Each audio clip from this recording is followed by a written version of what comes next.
স্বর্ণ অলংকার লৌহ যত কিছুই থাকুক না কেন সব আস্তে আস্তে খুলে ফেলবে। আপনার কানেরটাও খুলে ফেলবে, আপনার নাকেরটাও খুলে ফেলবে, আপনার গলাটাও খুলে ফেলবে।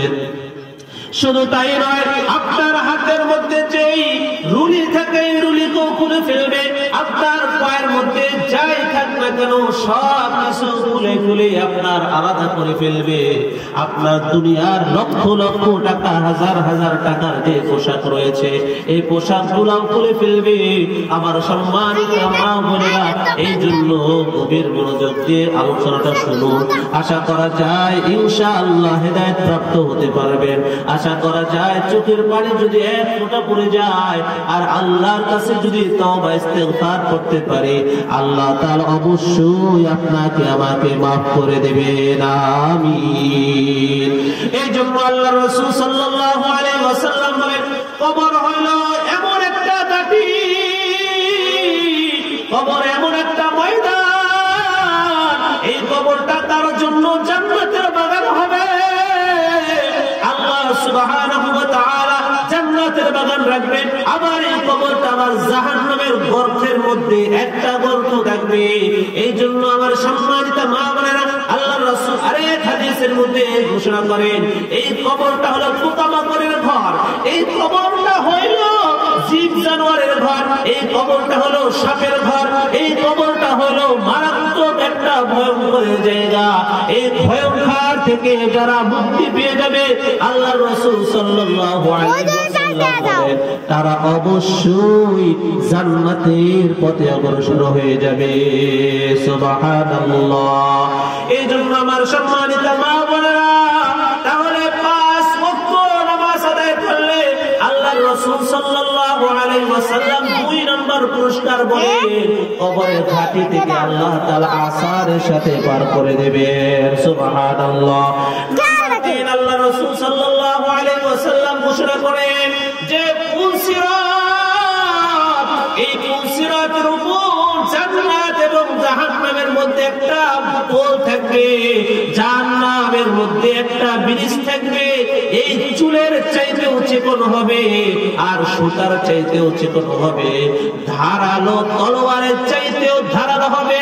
আমার সম্মানিত মুমিনেরা, যাদের আমল ভালো তারা অবশ্যই আল্লাহর রাসূল বলেন, তারা কেউ কেউ উড়াল দিয়ে পাখির মতো উড়াল দিয়ে ওই জাহান্নামকে পুলসিরাতকে পার হয়ে ওপারে জান্নাতের মধ্যে চলে যাবে। সুবহানাল্লাহ।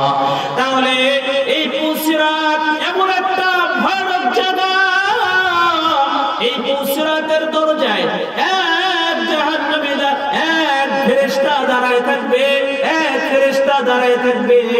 যাদের নামাজ ঠিক নাই, যাদের আমল ঠিক নাই, যাদের জীবনের মধ্যে গুনাহ ভরপুর, বলা হবে, হে মানুষেরা তোমরা এটা দিয়ে পার হয়ে পার চলে যাও।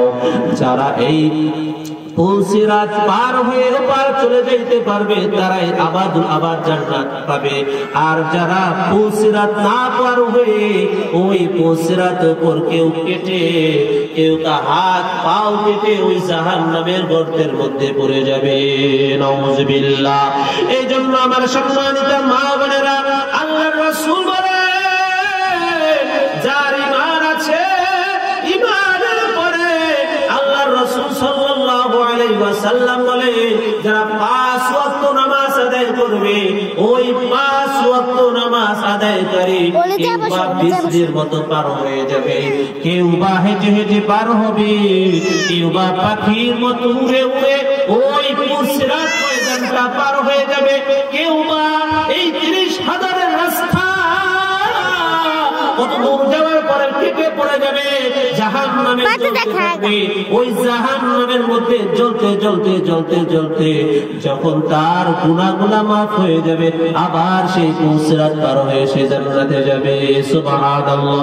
আমার সম্মানিত মা বোনেরা, এই জন্য ওই জাহান্নামের আগুন দূরের কথা, দুনিয়ার 1 মিনিটের জন্য, 5 সেকেন্ডের জন্য আমরা ওই জাহান্নামের আগুনকে আমরা সহ্য করতে পারি না। আমরা সামান্য আগুন কেন, দুনিয়ার প্রচন্ড রোদের মধ্যে, চৈত বৈশাখ মাসে যখন প্রচন্ড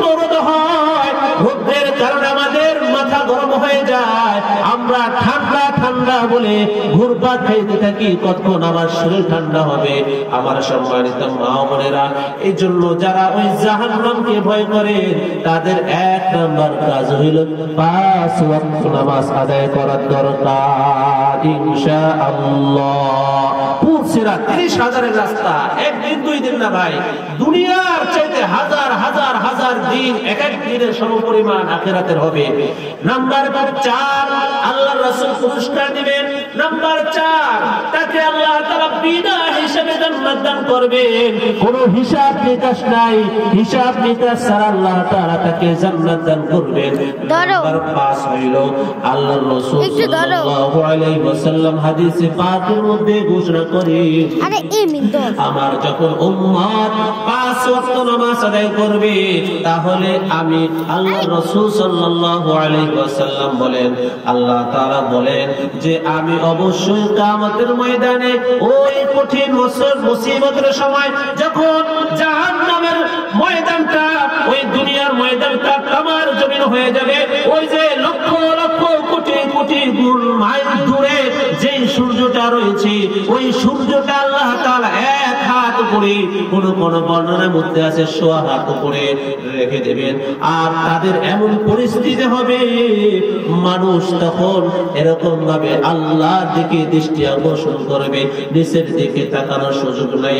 এই যে জমিনটা, এই জমিনটা তামার জমিন হয়ে যাবে রৌদ্রের তাপের কারণে, এই জমিনটা তামার